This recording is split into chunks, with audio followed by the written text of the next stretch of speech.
Welcome to the Built for Playmakers YouTube channel. I'm your host, Kelvin Hunt, editor of ChopChat.com. Hope you guys are having a great week. If this is your first time checking out the channel, I definitely appreciate you guys giving me an opportunity.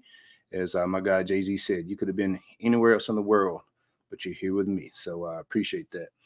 Those of you that have been rocking with me, welcome back to the channel. Appreciate all the support.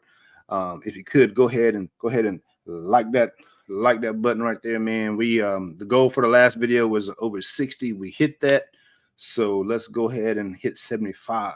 Keep climbing, as Mike Novell says, man. But definitely in this video, we're going to go ahead and get into it. We're going to get into why does some media seem to have an agenda against FSU? No other team, only FSU. There's crazy double standards. We're going to get into them. And man, it's crazy. But look, FSU is in a great spot. 4-0, played their two toughest teams on the schedule, in my opinion. Haven't played their best. That's part of it. They haven't played their best. And they probably have played, man, like 3 quarters, maybe 4 quarters at an optimal level, and the rest of the time it's been real up and down. Either the defense kind of looks like lackluster, and the offense will score, or the offense won't do anything and the defense will get stops. Very rarely have they been able to play complementary football, but when they do, that's when you see them go on those crazy runs of 31-0 and 28-0 runs, and we've seen it. We know it's there, and I think that's what FSU's are kind of. I think what FSU fans are kind of banking on, knowing that FSU has probably a couple more gears that they can tap into if everybody gets right. Yeah. So here, the narrative after the Clemson win is. It's crazy, man. It's almost like some media people forgot that, they ranked Clemson preseason number 9. And, of course, Clemson, went up to Duke and lost. But it was one of those games where, Clemson really outplayed Duke. It was the turnovers. I mean, anytime you turn the ball over multiple times, I mean, look back to, the NC State game last year, 2 or 3 turnovers cost FSU, along with a myriad of other issues. But if they play Duke 10 more times, Clemson would beat them, man, probably 8 or 9 times. To be honest, that's how I see it. I think Duke is a good team, but they don't have the same level of athlete that Clemson has or FSU has. So, we'll talk about that in a bit. But yeah, it's almost like the media forgot that, they ranked Clemson preseason number 9. And the crazy part is a lot of them picked Clemson to beat FSU. And it was like, oh, well, because FSU was coming off of the performance against Boston College, they were like, well, if FSU goes up to Clemson and beats Clemson, then I'll give them their just due. Well, FSU went up there and beat them, and they didn't give them their just due. Well, Clemson gave them the game. Clemson should have won. Clemson, they're pulling out metrics that mean absolutely nothing, like total yardage. Clemson outgained them by 100 yards and all of this BS stuff. Listen, anybody that uses total yardage as a metric to try to prove a point, automatically dismiss them, delete them, block them, because they have no idea what they're talking about. First and foremost, okay? But, I look at it more like Clemson's lost, 1-2 games at home over the last decade. That's a tough place to play, man. That was a team that's talented. Obviously, they're preseason number 9. And your back's against the wall. They know if they lose that game, they're probably out of the ACC championship race. And they played hard. Clemson played their A minus game. I'll say they're A minus game. They made a lot of plays. They won. They made a lot of plays that I'm not sure that's sustainable. You know what I'm saying? And I think FSU went up there and played their like C plus, maybe B minus game and won. And that just tells you what type of team FSU could be if they get it all together. Not to mention that FSU played the game basically without 3 starters. And they played the last couple games without 3 starters. And here's the other narrative. Here's the other thing that national media, look, they don't cover FSU day to day. So I don't expect them to know that half the team had the flu whenever they went up to Boston College for their first true road game. Mind you, though, FSU went on a crazy run and it's 31-10, like right at the beginning of the fourth quarter. 31-10, game over. And they had 2 things that have like a 0.5% chance of happening. A squib kick that doesn't get recovered by FSU, and then a fumble that's returned for a touchdown. We just saw that against Clemson.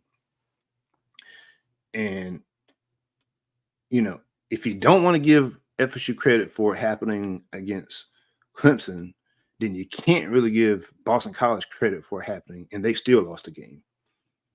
Right? So I'm just saying. And you look at it this way. They don't know that half the team had the flu or whatever. But it's still like they forgot that FSU destroyed LSU in the second half of that game. Beat a Southern Miss team that'll probably make a bowl game, just as they did last year. While at the same time, here's the double standard, though. Georgia was losing at home against a terrible South Carolina team that got rolled by North Carolina. Texas, the media darling, since they beat an overrated Alabama team, and we'll get into that too. Texas is tied 10-10 in the fourth quarter against Wyoming.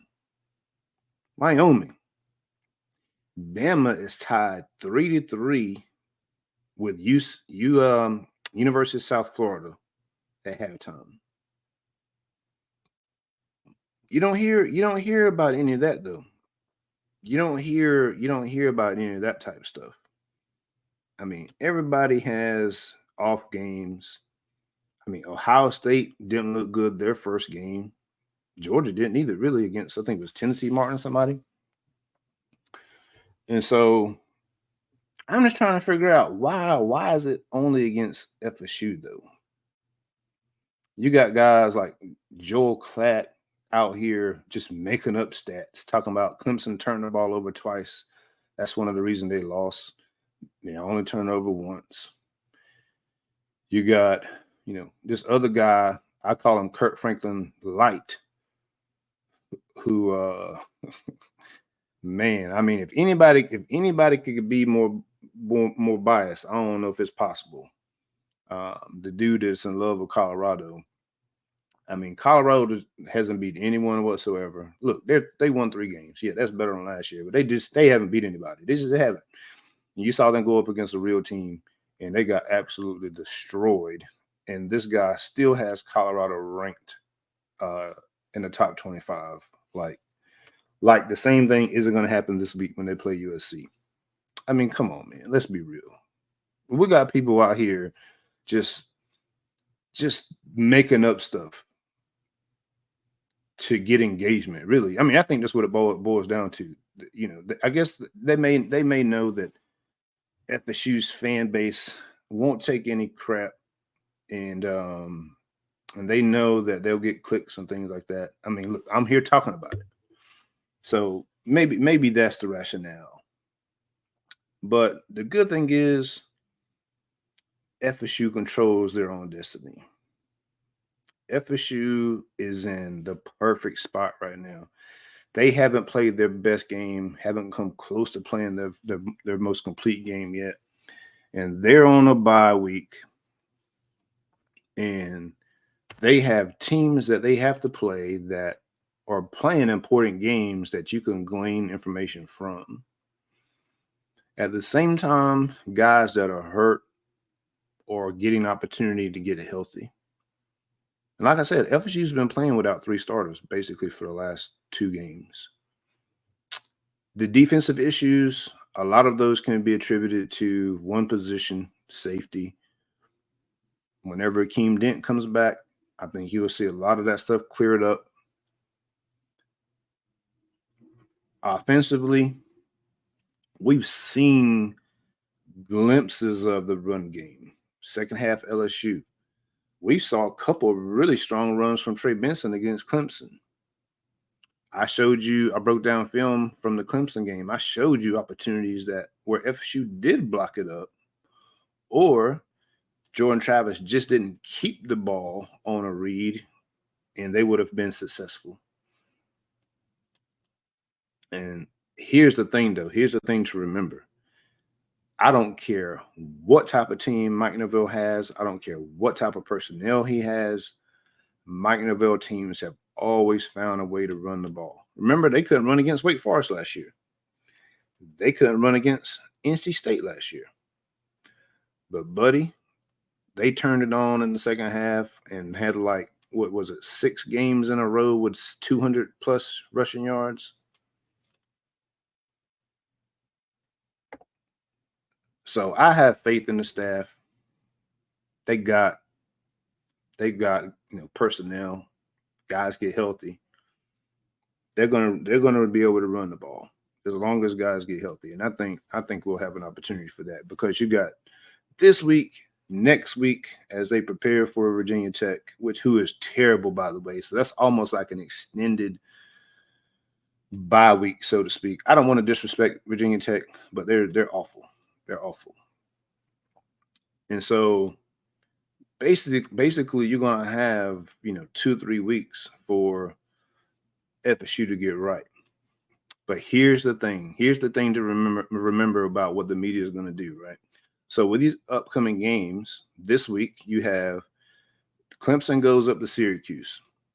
Syracuse is undefeated. Clemson's got 2 losses. Clemson's favored by 6.5 points. Syracuse has played Clemson tough the last few years.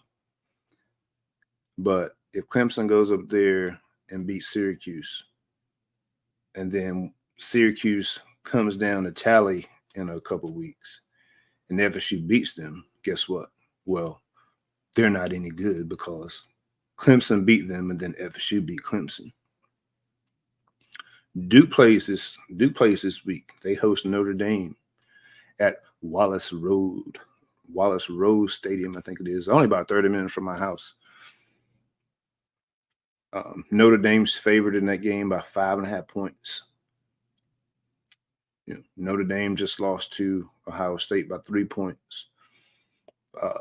Notre Dame beats Duke, and then Duke rolls down to Tally.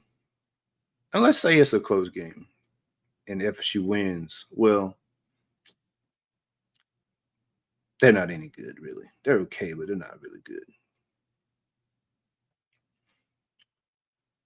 And then Miami's undefeated. And I think there's 4 undefeated teams in the ACC right now, with several wins over Big Ten and SEC teams. Miami has to play Clemson and North Carolina before they come down to Tally. What if Miami loses both of those games? Then guess what? Miami's not going to be any good, according to the media. And when FSU handles their business against them for the 3rd year in a row, they're not going to get much credit for it, because that's what the media will do. Then after that, you have Florida. Florida will probably have an additional 2 or 3 losses by the time FSU rolls over to Gainesville. And if FSU handles business, they could potentially go 12-0, but the media will find a way to hate. I'm telling you, they will. Oh, well, you didn't beat them enough. You didn't beat them bad enough. Well, they missed the field goal. Well, they outgained FSU in total yardage, which is ridiculous. That is so crazy. Going back to like 2014, whenever the media introduced game control. When is the last time you heard the term game control? 2014, when FSU was undefeated. Man, it drives me crazy. It drives me crazy how these media members just, I mean, the biases, they don't even try to hide the bias though. That's the crazy part. And it's like I never hear the stuff about these other teams. I never hear about, oh well, they struggled against such and such and they're not very good. It's all about, well, they play in a tougher conference and they found a way to win. It's a grind in this conference or whatever. And I'm just like, man, this is so crazy how the media will just spin stuff. But the good thing is, like I said, FSU controls their own destiny. FSU has an opportunity to make statements in these next couple of games. I'm curious to see what the line is for Virginia Tech. It's going to be double digits. I'm going to be at that game. So those of you that plan to go, let me know in the comment section that you are going to be there. And I would love to meet you. I'd love to hang out with you. I've had a couple cats to reach out to me and let me know where they're going to be tailgating. Me and my wife and my two of my kids, my oldest, she'll be here because she has homecoming that weekend. But we'll be there, man. So we'd love to hang out with you guys. But yeah, so they'll be favored big there. They'll be favored against Syracuse. They'll be favored against Duke. And FSU matches up well with these. They match up well with these programs. Syracuse, they lost their best receiver and Gadsden. Schrader, he's having a run for his life. And we pretty much bottled him up last year. Duke is good. They're well coached, but Duke does not have the horses, that don't have talent that Clemson has. So they're well coached, but on a down-to-down basis, I think that talent will begin to separate itself. Also, you got to keep in mind that they likely don't have the depth that FSU has. And so whenever you start playing, the Notre Dames and these other teams that are big physical teams, that's going to wear on teams like Duke. We saw it against Syracuse last year. I said it, Syracuse started out red hot. And I was like, but they got a murderer's row. They played like 3 games in a row. And, they started dropping like flies. And once you start getting into your depth, we saw it with FSU last year. We see it right now with Akeem Denton being out of the game. You see what happens whenever you kind of get into your depth a little bit, and if you don't have the good depth, man, you can go from here to here real quick. So, FSU's played crazy dual threat quarterbacks already. So Riley Leonard from Duke will be no different. They should be prepared for how to handle that. Should be. And I think FSU can, once they'll get right offensively, I think that's the key. I've said it since the jump. How far this team goes this year will depend on the offense. I think people are finally beginning to understand what I meant by that, because of how the offense has struggled over the last 5 quarters or so. But if the offense gets right, they shouldn't have any problems beating these teams left on the schedule. Miami matches up well with, FSU matches up well with Miami. Miami hasn't beaten anyone. A lot of people want to point to A&M. A&M, they're ranked highly on some advanced metrics defensively, but they don't have a pass rush. They beat up on Auburn this past week, who's terrible. And, they got some tackles for a loss and sacks, but against a decent team, they don't have a pass rush. So,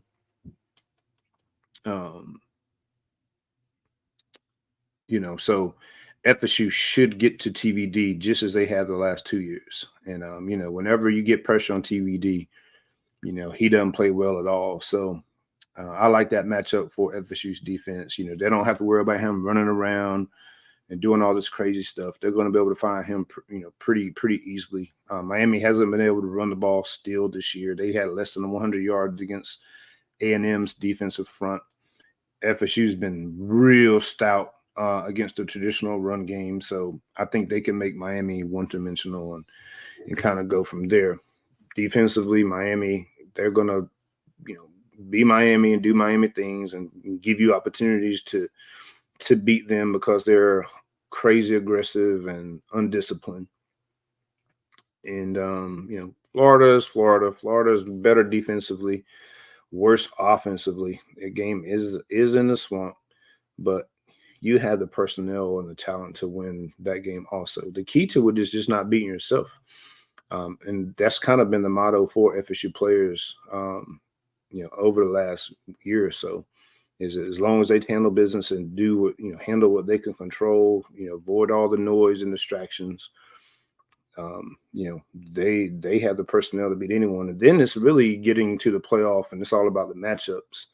And then you're going to hear the media once again come with a narrative and agendas, why FSU, should be the 4 seed if they are in the playoff and, not the 2 or 3 seed or 1 seed or whatever.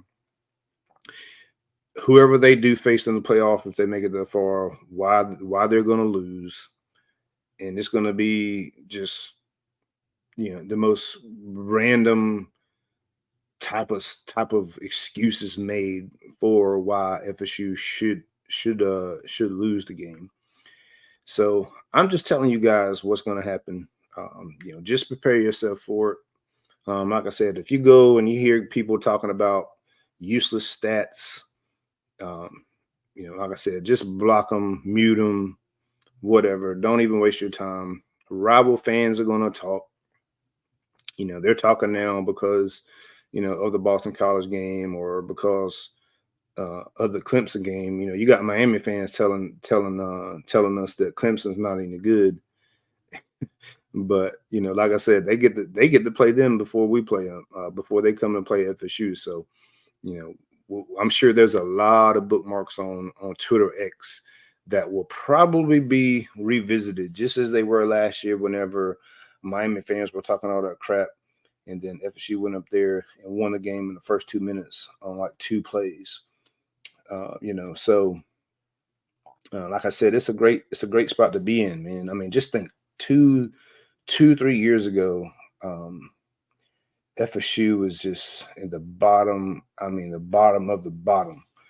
And as fans, we weren't sure if FSU was going to be able to turn it around. And I saw a stat the other day. I think it was FSU. Mike Norvell started out at 3-10 or something like that, and then it was like 15 and 6 or something like that. I may be off on these numbers, but I know they've won 10 in a row. So it went from, losing to winning, a little bit more, and then you're on a 10-game win streak. And the crazy part is the 3 losses they had last year were by a combined 18 points. I mean, FSU hasn't lost by more than 10 points since Clemson in 2021. And really, that game should have been 3 points. How the last part when Clemson scored that touchdown right there on that weird kickoff or whatever it was. So even that game was closer than 10 points. And so they're gonna be in every game they play in, even if they don't play well. Adam Fuller's defenses have only given up more than 35 points twice since the opener in 2021. They gave up 38 against Notre Dame and gave up 38 against Florida last year. And they split those 2 games. So, again, it's on the offense. If the offense shows up, FSU will take care of business. I have almost no doubt that that'll be the case.